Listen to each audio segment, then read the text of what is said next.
이제 또 2교시 이어서 가보도록 할게요.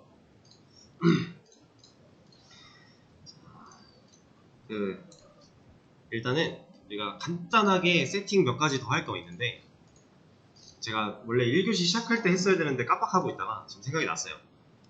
자, 윈도우에 프리퍼런시스 누르고 들어가시면은 여기서 우리가 검색을 해서 몇 가지를 좀 바꿀 거예요.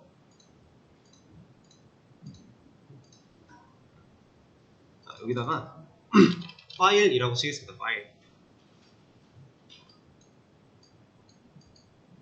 자, 뭐가 많이 나왔죠? 자, 이 중에서 우리가 건드릴 거는 여기 순서대로 따라하세요. 제이슨 파일,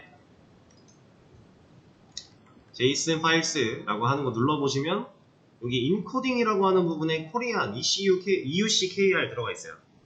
이거 뭘로 바꿔야 되겠어요? 우리 인코딩 뭘로밖에 안 해요? 네, UTF-8. 이거 선택하신 다음에 맨 위에 UTF-8이 있습니다. UTF-8로 해주시고 어플라이. 자, 그리고 제이슨 파일스는 여기까지가 다고요. 또 밑으로 살짝 내려와서 CSS 파일스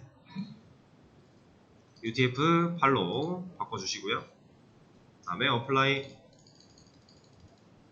그리고 밑에 있는 HTML 파일스 동일하게, JSP 파일스 동일하게 다 진행해주세요.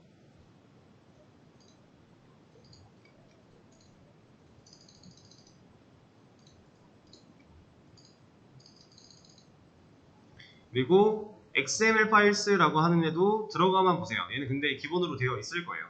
혹시 안 되어 있다면 UTF-8로 맞춰주시고요.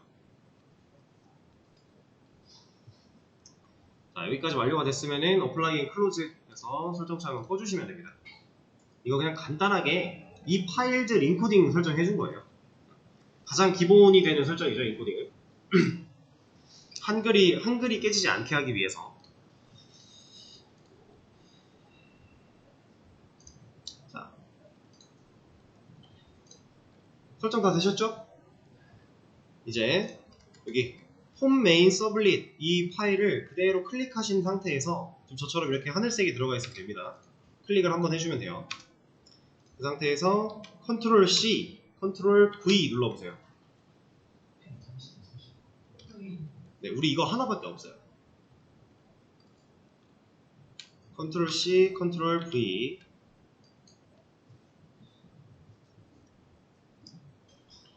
자, 그러면 이런 게 하나 나왔을 겁니다. 이거 그냥 방금 전에 우리가 사용하던 그 홈메인 서블릿이라는 파일을 그대로 복사하겠다라는 건데, 클래스 이름이 똑같은 게 존재할 수 있나요? 없죠. 그러니까 알아서 숫자 2 붙여놨어요. 이거 그냥 이대로 일단 만들어 주겠습니다. 그러면 홈메인 서블릿 하나, 홈메인 서블릿 2 하나, 이렇게 두 개가 있죠. 내용은 동일할 거고요. 복사한 거니까. 자, 이 상태에서 홈메인 서블릿 2에다가 2를 바라보고 있는 상태에서, 지금 이거 2 여기서 클릭하고 F11 한번 눌러볼게요. 그럼 11 실행이에요. 실행. F11 실행. 자, 그럼 서버가 켜져 있으신 분들은 이렇게 리스타트 서버 할 거냐, 아니면은 그냥 리스타트 안 하고서 그냥 계속 할 거냐 물어보는데, 리스타트 서버 하세요. 자, 그랬더니 브라우저가 뜨긴 뜨는데 연결할 수 없다고 뜨면서 우리 이클립스 STS에는 에러가 났죠. 그죠? 이건 다 공통으로 났을 거예요. 이 에러는 왜 났을까요? 지금 여기 에러 내용을 보면은 톰캣 이 버전 10짜리를 이 서버를 시작하는데 문제가 발생을 했어 하면서 이 서버를 실행할 수 없어 라고 하고 있어요. 실행하는데 실패했어 라고 합니다. 이게 내용이 전부거든요. 이거는 왜 에러가 났을까요? 그렇죠. 정확합니다. 자, 제가 아까 여기 이 웹서블릿 어노테이션을 달면서 적어줬던 슬래시 홈 슬래시 메인이라고 하는 이 친구는 어떤 역할이라고요? 네, 사용자가 요청 주소를 입력할 때 어디를 바라보게 할 건지 길잡이 역할을 해준다고 했죠. 자, 근데 우린 그대로 복사했기 때문에 얘가 동일한 상태네요. 똑같죠? 그럼 지금 이 상태에서 만약에 페이지가 떴다면 이게 뭘 얘기하는 거냐면요. 여러분들이 자, 네이버.com을 치고 딱 들어가요. 딱 들어가는데 이거랑 똑같은 네이버랑 똑같은 주소를 쓰는 다른 사이트가 하나 더 있는 거예요. 그러면 브라우저 입장에서는 네이버를 보여줘야 돼? 다른 걸 보여줘야 돼? 모르겠죠. 애초에 이게 불가능하게 막혀 있는 겁니다. 우리가 네이버를 치고 들어가면 네이버 사이트가 딱 나오는 이유. 이 도메인에는 이 사이트만 걸려 있으니까. 우리 것도 마찬가지인 거죠. 우리가 아까 해놨던 이 친구. 이 홈 메인이라고 하는 이 요청이 들어왔을 때에는 이걸 받아들일 수 있는 애가 한 명만 있어야 돼요. 똑같은 게 하나라도 있으면 이것 때문에 에러가 발생을 합니다. 지금 사실 클래스 이름은 다르니까 존재하는 거는 문제가 없잖아요. 이게 문제인 거예요. 이 매핑 주소가. 그래서 얘를 제가 요청 주소의 경로를 매핑한다라고 했는데 이제 제가 앞으로는 이런 표현도 많이 쓸 거예요. URL 매핑. 이 URL이 우리가 주소 입력하는 거죠. 그 URL의 매핑이다. 매핑 주소다 해서 URL 매핑이라고 많이 표현을 할 겁니다. 제가 수업하다가 URL 매핑이 틀렸네요 라고 하면 얘를 확인하면 되는 거예요. 상황은 이해가 되시죠? 자, 그러면 이게 정상적으로 작동하게끔 만들어 주려면 우린 지금 뭘 해야 돼요? 그쵸? 경로를 누군가 하나 바꿔야겠죠. 그냥 원래 홈메인을 바꾸든 얘를 바꾸든 둘 중 하나 바뀌어야 될 거잖아요. 근데 얘가 2니까 얘를 바꿔보죠. 그리고 여기도 helloworld2 해놓을게요. 자, 그리고 지금 서버는 돌고 있는 상태니까 자, 홈메인을 치고 들어가면 누가 나와요? 둘 중에 물결만 나오겠죠. 근데 홈메인 2를 치고 들어가면 누가 나와요? helloworld2가 나오겠죠. 자, 눈으로 한번 봅시다. 홈메인을 칩니다. 변화가 서버가 꺼졌군요. 서버를 다시 킬게요.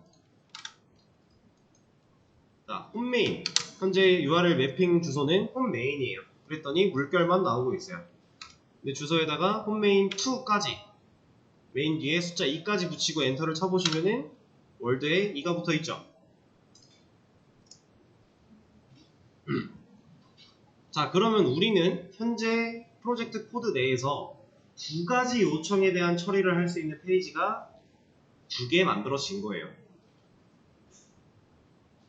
상황 이해되실까요? 자,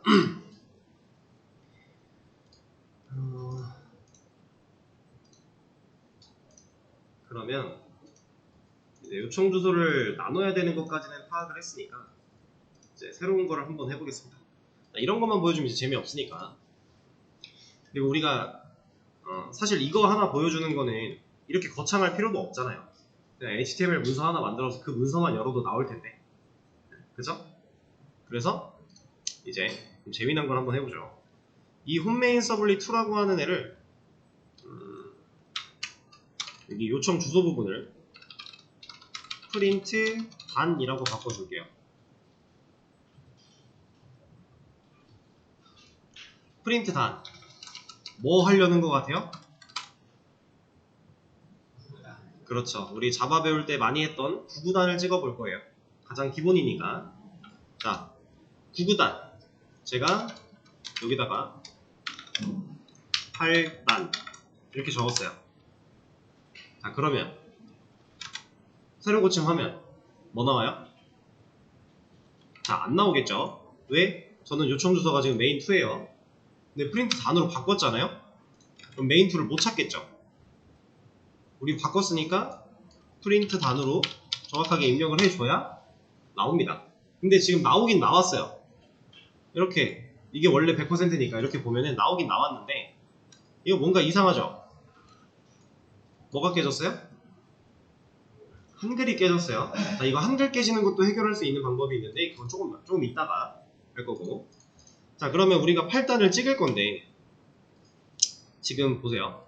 여기다가 8 곱하기 1은 8 이런 식으로 써야 될까요? 이런 식으로 쓰면은 저 모습이 나오긴 할 거예요. 나와라. 언제 될 거야? 됐다. 이렇게 나오기는 해요. 근데 이거 이상하잖아요. 근데 우리가 알고 있는 줄바꿈 뭐뭐 있어요? 네, 역슬래시 n. 그리고 또 뭐 있죠? 우리 이거 JSP 시작하기 직전까지 하던 BR. BR도 줄바꿈이잖아요. 그죠? 근데 물론 BR은 여기서 못 쓰겠죠. 얘는 어디예요? 자바죠. 이거 클래스잖아요. 자바 문법이잖아요. 자바 파일인데 애초에. 그럼 자바 문법에서는 역슬래시 n이겠죠? 자, 이렇게 했대요. 그리고 보면은 줄이 내려 가자. 이제 갑니다. 줄은 바뀌어요. 자, 그러면 줄이 바뀌었다는 걸 확인을 했으니까 그럼 여기 뒤에 쭉 붙이면 8단이 나오겠네? 가능은 하겠죠? 너무 가독성도 떨어지고 안 이쁘잖아요. 너무 힘들고. 그래서 우리가 얘를 이런 방식으로 쓸 수가 있습니다.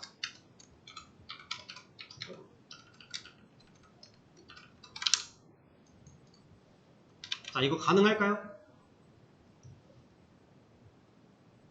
지금 리스폰스 응답에 관련된 기본 정보 안에서 get writer 이거 무슨 뜻 같아요? get writer? write는 뭔가 쓰다죠. 근데 get은 가져오는 거죠. 약간 정확한 의미는 아니지만 그냥 이렇게 생각하시면 돼요. 리스폰스 기본으로 이제 응답하기 위한 준비물들이라고 그랬잖아요. 기본 준비물들. 이 준비물들 중에서 야, 쓸 거 가져와. 우리 그냥 일상생활로 보면은 연습장 같은 거 좀 갖고 와봐. 쓰게 해놓고 거기다가 어펜드는 무슨 뜻이에요? 추가하는 거죠. 실제로 이런 내용을 썼다라는 거예요. 그러니까 이거죠. 야, 준비물 중에서 응답할 준비물 중에서 연습장 같은 거 갖고 와봐. 겟라이터까지 한 거고 거기다가 나 이런 내용 추가할게. 이런 내용 추가할게 한 거예요. 그럼 화면에 이게 보였죠? 그럼 얘는 뭐 하고 있는 거예요? 똑같은 거 하고 있죠. 이거 하나 그렸는데 야, 저기 응답 준비물아 쓸 거 다시 줘봐. 또 줘봐. 거기다 나 이런 내용 좀 추가할게. 나오는 거죠. 그냥 이렇게 보면 변화가 없어서 그러니까 이렇게 볼게요. 서버 리로드만 되면 이제 변화가 눈에 확 보일 거니까 이렇게 이게 가능하다라는 거죠. 근데 지금 줄 바꾸면 안 되니까 여기도 이런 거 하나 넣어주면 될 거고. 그러면 이제 이거 쭉 만들어서 8단 다 적어주고 새로 고침 해주면 8단이 이렇게 나온다라는 거죠. 여기만 이제 맞춰준다면. 그죠? 근데 이거 어디라고요? 이거 지금 어디 문법이라고요? 자바 문법이죠. 우리 9구단 이렇게 찍어야 되나요? 아니죠. 자바 문법에서 9구단 찍는 방법 뭐예요? 네, 반복문 돌리면 되겠죠. 반복문 어떻게 써요? 그냥 포문이죠. 여기 자바 클래스 내부니까 그냥 포문 우리가 아는 대로 쓰면 돼요. 자, 그러면 얘도 변수 처리할 수 있겠네요? 8단도? 왜냐면 어차피 9구단 찍으려면 단이랑 i라는 변수가 필요한 건데 i는 포문에서 만들어질 거고 단이라고 하는 애가 하나 필요할 거잖아요. 그죠? 그 친구를 하나 여기다 만들어 주겠습니다. int 단 얘한테 5를 넣어놓죠. 그리고 나서 여기에 우리가 원래 출력에 사용할 때는 system.out.printf를 써서 서식 지정자를 뚫어놓고 거기에 치환을 하면서 값을 넣었었는데 아쉽게도 여기선 그 방법은 안 돼요. 그래서 좀 다른 방식을 하나 쓰긴 써야 됩니다. 근데 어렵지 않아요. 이거 이해하려고 하지 마시고요. 그냥 보세요. 자, 어펜드 안쪽에서 서식 지정자 같은 걸 사용을 해야 되는 상황이니까 자, string.format이라고 하는 함수가 하나 있습니다. 이 스트링은 우리가 타입으로 쓰는 스트링과 동일한 클래스예요. 거기서 제공하고 있는 포맷이라고 하는 메서드입니다. 자, 얘를 사용해서 이 앞에 있는 getSublime.info라고 하는 이 부분에다가 우리가 넣고 싶은 내용을 넣을 건데 빵꾸를 내서 넣을 거예요. 그럼 이 빵꾸에 치환되는 값은 여기다 넣어주면 되겠죠? 지금 단이라고 하는 변수가 들어가면 되겠네요? 그쵸? 이 append라고 하는 메서드 안쪽에서 처리해야 되고 실제로 콘솔에 보여주는 게 아니라 화면에 그려야 되는 상황이기 때문에 문법이 좀 달라진 겁니다. 근데 얘를 그렇게 막 이 포맷이 그래서 뭐야? 라고 엄청 고민할 필요는 없어요. 그냥 이렇게 쓰면 된다 라고만 아시면 돼요. 자, 그러면 5단이라고 찍혀 나올 거고 홈은 자, int i는 1부터 i가 9까지죠? i는 1씩 증가할 거고 자, 이 안에서 실제로 반복문을 돌려서 만들어내야 되는 코드는 얼만큼이에요? 여기서부터 시작을 해야겠죠. 왜냐면 화면에 그릴 때 이건 기본으로 깔고 가야 되는 거니까. 그러면 응답 준비물아 저기 연습장 좀 갖고 와봐. 나 이 내용 좀 추가하게. 근데 추가를 이 방식으로 해주면 빵꾸 내서 넣을 수 있겠네요? 똑같이 가져와 놓고 여기에 %d 곱하기 %d는 %d 빵꾸 3개 뚫어놓고 단 i 단 곱하기 i 이거 우리가 하던 방식 그대로잖아요. 그쵸? 자, 서버도 리로딩이 됐으니까 여기 와서 새로 고침을 눌러보면 5단 잘 나오는 거죠.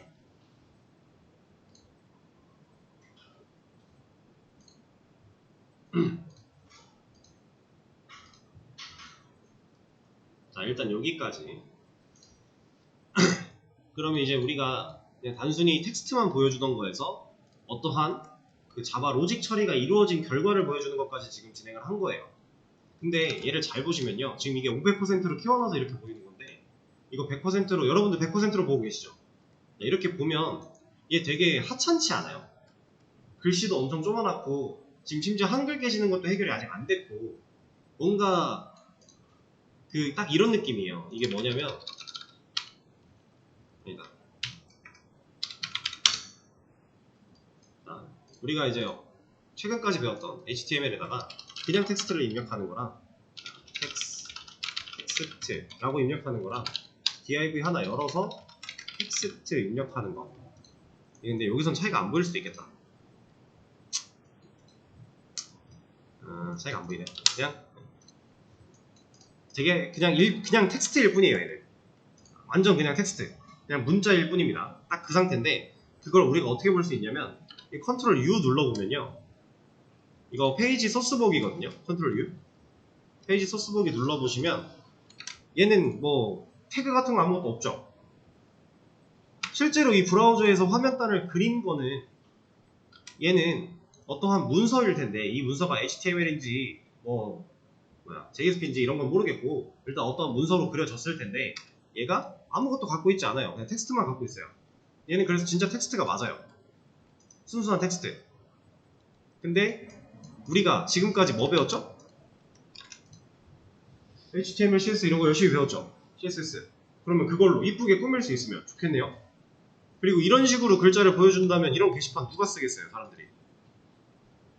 디자인도 하나도 없고. 그죠? 그래서 우리가 이 보여주는 이 화면의 결과를 HTML로 그릴 겁니다. 근데 지금 당장 HTML 파일을 만들어서 그릴 게 아니라 얘한테 너는 지금부터 응답을 HTML로 해 라고 명령해 줄 거예요. 자, 어떻게 하는지 보세요. 일단 응답을 관여해야 되는 상황이니까 리퀘스트를 써야 될까요? 리스폰스를 써야 될까요? 리스폰스를 써야겠죠. 제가 리스폰스가 뭐 들고 있다고 그랬죠? 응답하기 위한 준비물 같은 것들, 최소한의 데이터들 필요한 거 들어있다 그랬죠.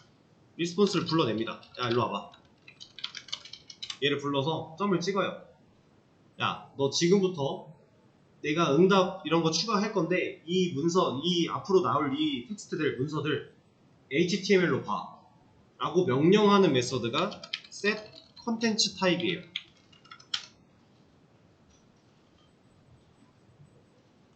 set content type, 우리가 get은 뭔가를 가져오는 느낌이었고 set은 뭔가 세팅하는 느낌이었죠. 자, 똑같은 개념입니다. set content type, 그러면은 리스폰스, 그 응답할 수 있는 준비물한테 명령하는 거죠. 야, 컨텐츠 타입한테 이거 세팅해놔 라고 하는 겁니다. 나 이걸로 응답할 거니까 이걸로 세팅해 라고 명령하는 거예요. 그래서 여기다가 텍스트 슬래시 html 세미콜론 찍어줄 겁니다. 그리고 여기까지 한 다음에 페이지 보고 새로 고침 한번 눌러보세요. 그럼 이게 어떻게 됐어요? 줄바꿈은 안 됐는데 한글이 안 깨지죠.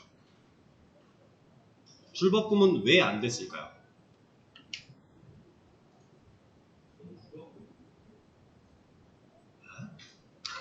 네? 잠시만요. 줄바꿈이 이렇게 나옵니다. 한글은 들어왔는데 줄바꿈이 안 되고 있는 상태.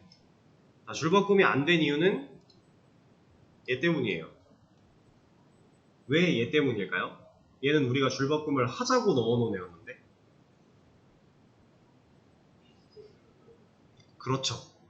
자, 지금부터 응답 준비물아 너 일로 와봐. 너 앞으로 밑에 내가 응답할 거 HTML로 응답할 거니까 이거 컨텐츠 타입에 박아놔 라고 했어요. 이게 무슨 뜻이냐면 이 문서에서 제공하는 텍스트는 HTML로 판단하겠다 라는 거예요. 그러면 얘네들이 HTML로 판단이 됐겠죠. 됐는데 얘는 누구 문법이에요? 자바 문법이죠. 그럼 여기서 HTML 문법으로 줄바꿈을 줄 거래요. 그럼 뭐 쓰면 돼요? 그렇죠, BR. 자, BR 쓸 건데 제가 지금 BR이라고 하는 텍스트 두 글자 입력을 했죠. 그리고 나서 Ctrl E 한번 눌러보세요.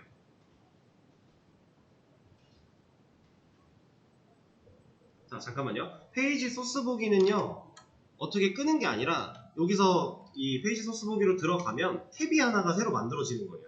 이게 그냥 이 탭을 종료하시면 됩니다. 아니면 탭 그냥 옆에 이렇게 놔도 되고. 컨트롤 알파벳 E BR 입력하고 컨트롤 알파벳 E 하면 태그가 만들어지죠. 자, 이거 하려고 우리가 어제 에밋 설치한 거예요. 사실 여기서는 당연히 지금은 안 되겠지만 이 JSP 파일로 가면은 컨트롤 스페이스로도 태그를 만들 수 있고요. 그리고 뭐 탭 같은 걸로도 태그를 만들 수 있기는 해요. 근데 컨트롤 스페이스로 만드는 태그랑 탭으로 만드는 태그랑 에밋으로 만드는 태그가 기본적으로 갖고 태어나는 것들이 좀 달라요. 그러니까 이게 무슨 말이냐면 간단하게 예시로 보여드릴게요. 이건 직접 하면서 또 보긴 할 건데, 자, 예를 들어서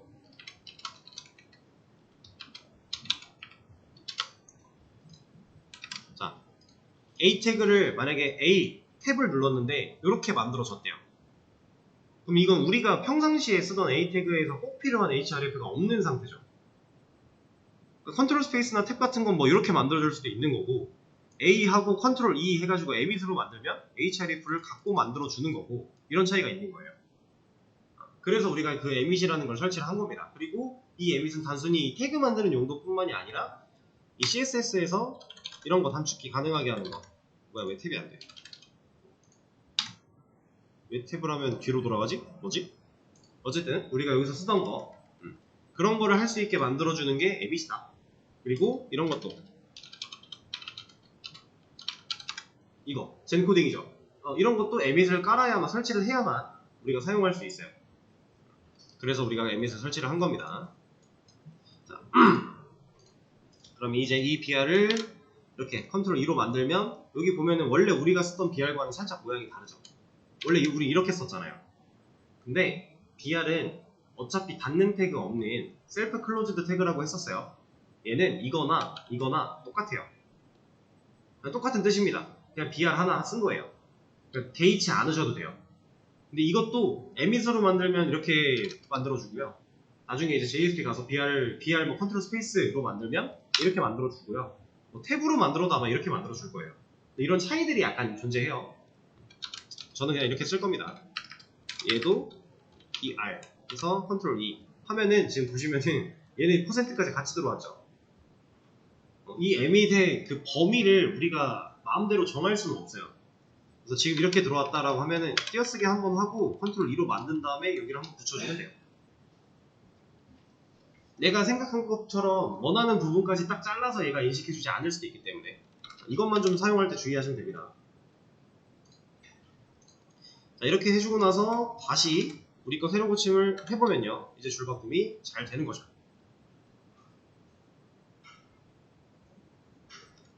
그죠?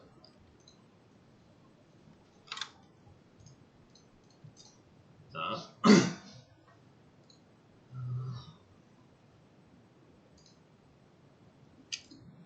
그리고 사실 이 set 컨텐츠 타입의 텍스트 HTML 이거 말고 우리가 한 가지 더 해주는 게 좋기는 해요.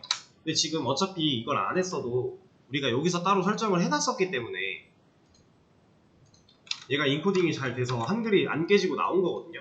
근데 원래는 여기에 이것까지 있어야 돼요. 캐릭터 셋 UTF-8 이거는 거의 그냥 무조건 한다고 보시면 돼요. 캐릭터 셋의 UTF-8 그러니까 인코딩에 대한 설정을 여기서 한 번 더 정확하게 명시를 하는 거예요. 근데 얘는 아마 세미콜론이 없어야 될 겁니다. 있을 때 뭐라고 하나? 안 했던 것 같기도 하고 뭐라고 안 하면 있어도 되겠지만 안 쓰기도 해요. 뭐라고는 안 하네. 저는 안 쓸 겁니다. 원래 항상 이렇게 써왔기 때문에 뭐 크게 중요한 건 아니고요. 자, 그러면 이제 이 응답에 대한 결과를 HTML로 돌려버리는 것까지 진행을 한 거고 이제 이런 걸 한번 해보죠.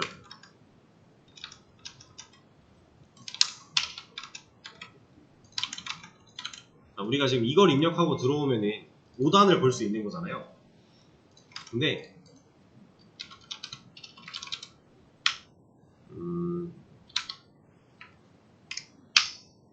예를 들어서 주소창에 이제 여기까지만 입력하는 게 아니라 이렇게 입력을 했대요. 그러면 8단이 나오게 하고 싶어요. 상황은 이해가 되세요? 지금 우린 여기까지 입력을 하면 코드를 여기까지 입력을 하면 코드를 애초에 5단으로 박아놨기 때문에 단을 5로 박아놨기 때문에 그냥 5단만 나오죠. 뭐 수백 번을 입력해도 5단밖에 못 나와요. 근데 이제 하고 싶은 건 이런 거예요. 내가 주소창에 요청을 보낼 때 입력할 때 이런 정보도 줄 테니까 이거 8단 보내줘 8단 나오게 해줘 라고 명령을 하는 겁니다. 자, 그럼 지금 여기서 지금 이만큼이 추가가 된 건데요. 자, 얘의 역할이 뭘까요? 제가 사실 다 말씀드리긴 했어요. 맞아요. 변수로 줄 거예요. 근데 변수로 뭘 줬대요. 그걸 누가 받았대요. 그럼 얘는 결국 뭐예요?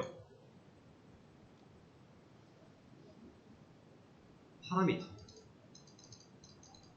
우리가 이 요청, 여기 프린트단이라고 하는 요청을 보낼 때 파라미터 세팅을 한 겁니다. 요청을 보낼 때 파라미터로 쓸 수 있는 이러한 값을 같이 세팅해서 넘겨준 거예요. 그럼 이 파라미터는 누가 받아야 되겠어요? 우리 코드에 있는 이 두개시라고 하는 애가 받아줘야겠죠. 왜냐면 이 요청까지는 여기로 들어올 거니까. 그쵸? 요청까지 이렇게 들어올 거잖아요. 얘 이거 보고 판단할 거잖아요. 그럼 파라미터를 얘가 받아야 돼요. 메서드가 받을까요?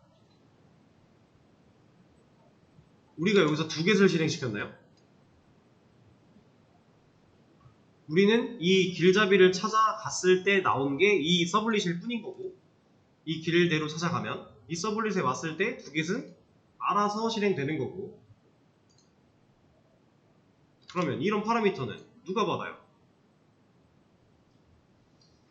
자, 웹에서 제일 중요한 두 가지 뭐였다고요?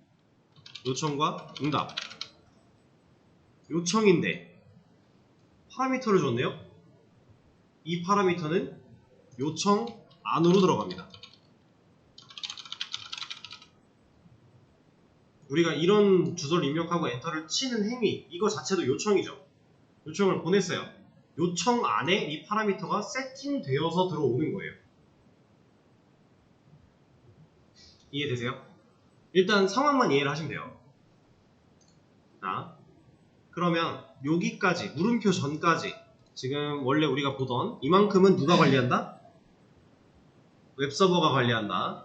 그러면 실제로 요청에 대한 주소는 여기까지인 건데, 왜냐면 서블릿이 여기까지만 인식을 할 거니까. 근데 그 뒤에 우리가 안 쓰던 물음표가 하나 나왔죠? 물음표부터 뒤로 오는 애들은 다 파라미터예요. 이거는 여러분들이 실제로 많이 봤을 법한 겁니다. 자바, 서블릿. 자, google.com 도메인이에요. 그 다음에 서치 물음표가 나왔죠. 물음표 전까지는 요청이라 그랬죠. 그 서블릿이 빨아들이는 요청, 그 매핑 주소, URL 매핑 주소고, 물음표 뒤부터는 뭐라고요? 파라미터라고 했죠. 그럼 지금 이 파라미터 뭐 넘어가는 거예요? Q라고 하는 변수한테 자바 플러스 서블릿이라는 데이터를 넣어서 파라미터로 준 거고, OQ라고 하는 변수한테 자바 플러스 서블릿이라고 하는 값을 또 넣어서 준 거예요. 근데 여기 잘 보시면은 %가 하나 달려있죠. 자, 얘는 무슨 역할을 하겠어요? 여기도 있고 많은데, 요청 주소에다가 파라미터를 세팅할 때 파라미터의 개수에 제한이 없습니다. 그냥 계속 달아도 돼요. 근데 이걸 파라미터를 만약에 이런 %, 같은 걸로 사이를 이렇게 갈라놓지 않았다면 그냥 지금 이런 식으로 들어가고 있는 거잖아요. 여기다가 또 단 2, 3, 단 3, 은 4 이런 식으로 지금 세팅이 된다면 이거 판단이 돼요? 구분자 역할을 하는 게 %예요. 여기서 이 파라미터 Q라고 하는 파라미터한테는 자바 플러스 서블릿이라는 값을 넣을 거야 까지 끄는 거고요. 얘가 구분자 역할을 하기 때문에. 그리고 OQ라는 애한테는 자바 플러스 서블릿이라는 값을 넣을 거야 하고 또 끄는 거예요. 그러니까 파라미터 개수에 제한이 없다 보니까 파라미터를 여러 개 놨을 때 헷갈리지 않게 정확하게 파악할 수 있게끔 %, 기호로서 구분자를 짓는 겁니다. 그러면 자, 물음표부터 시작하면은 뭐라고요? 네, 물음표 뒤로는 다 파라미터예요. 파라미터들이 해당 변수 이름으로 이 값이 세팅되어 넘어간다. 어디에 세팅되었다? 어디에 들어있다 이 정보들? 리퀘스트에 들어있다. 요청에 들어있는 거니까 리퀘스트에 들어있게 된다. 그럼 우리는 이 정보를 리퀘스트에 들어있으니까 쓰려면 어떻게 해야 돼요? 리퀘스트 안에 있는 걸 끄집어 내야겠죠. 자, 그 작업은 하고 싶을까요? 그 작업까지만 하고 싶을까요? 이렇게 그것까지만 간단하게 하나 해보고 시죠. 지금 제가 하고 싶은 거는 여기였어요.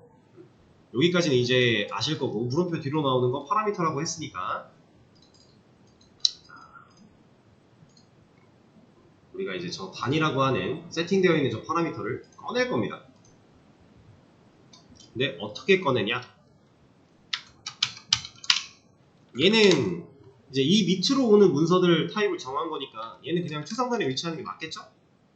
이 친구는 그냥 두고, 자, int input 단이라고 이름을 하나 지어줄게요. 얘는 잠깐 주석을 걸어 놓도록 하고, 자, 이 input 단이라고 하는 애한테 리퀘스트 요청에 들어있는 저 단이라고 하는 파라미터를 꺼내올 겁니다. 자, 요청 리퀘스트 이 변수는 이미 여기 만들어져 있죠? 두 개씩 실행될 때 알아서 세팅된 요청을 가져온다고 했어요. 요청을 받았어요. 여기 안에 있는 것 중에 점을 누르고, 자, 제가 지금 하고자 하는 게 뭐예요? 파라미터를 가져오는 거죠. 그래서 get 파라미터입니다. 자, get 파라미터. 그리고 이 소괄호 안쪽에 쌍따옴표를 열어주시고요. 제가 단이라고 하는 텍스트를 넣을 거예요. 자, 이 단은, 여기 쓰인 이 단은 뭐 때문에 단이라고 쓰였겠어요? 파라미터 변수 이름 역할, 얘랑 얘가 일치해야 돼요. 근데 정확히 말하면 일치해야 되는 거 당연히 맞는 건데, 자, 정확히 말하면 이 파라미터는 단이라고 하는 키에게 8이라고 하는 밸류를 세팅해 놓은 겁니다. 그걸 주소창 안에서 이렇게 표현을 해 놓은 거예요. 그러니까 우리가 보는 변수랑 똑같은 개념이죠. 근데 변수도 사실 그 해당 변수 이름한테 값을 넣어주는 행위잖아요. 얘도 똑같은 거예요. 해당 키로 그 밸류를 저장하고 있는 겁니다. 그냥.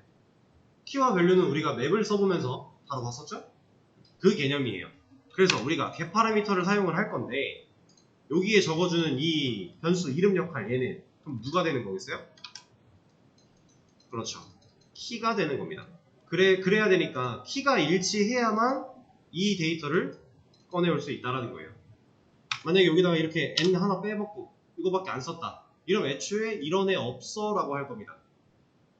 가져오지 못할 거예요. 왜냐? 우린 세팅을 이렇게 했으니까.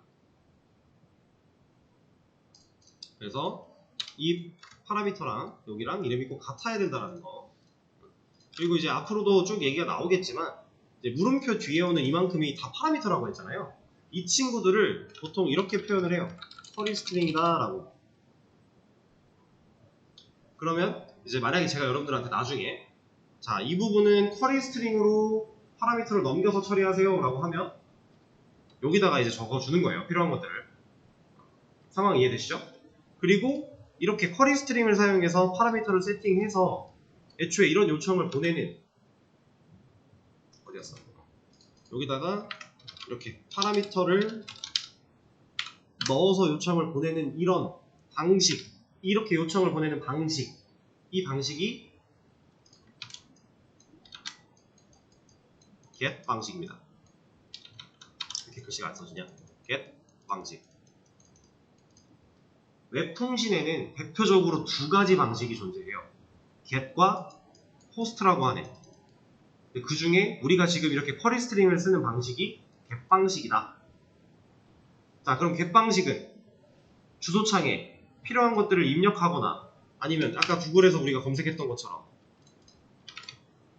이렇게 노출이 되거나 이러면, 그러니까 지금 제가 이 검색 기능을 했더니 여기에 지금 나왔죠, 이런 애들이.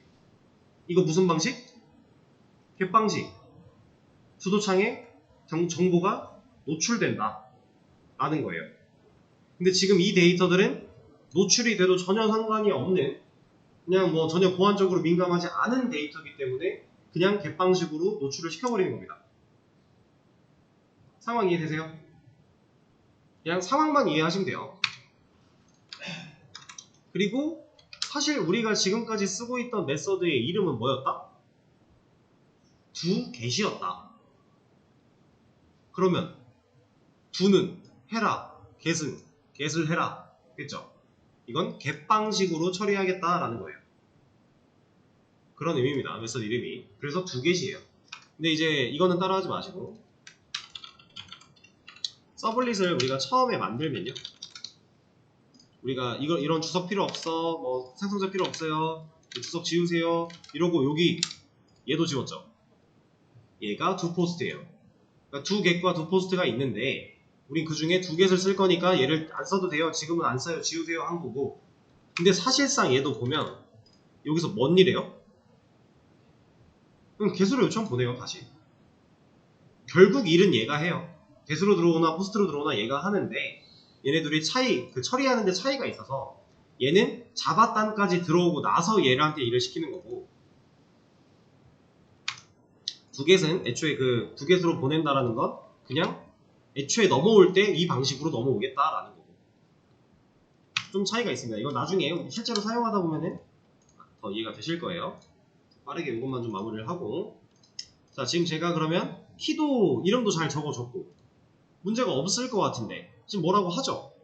이거 왜 뭐라고 하는지 마우스 올려보면요, 이거 우리 옛날에 엄청 많이 보던 거예요. 얘 뭐라 그래요?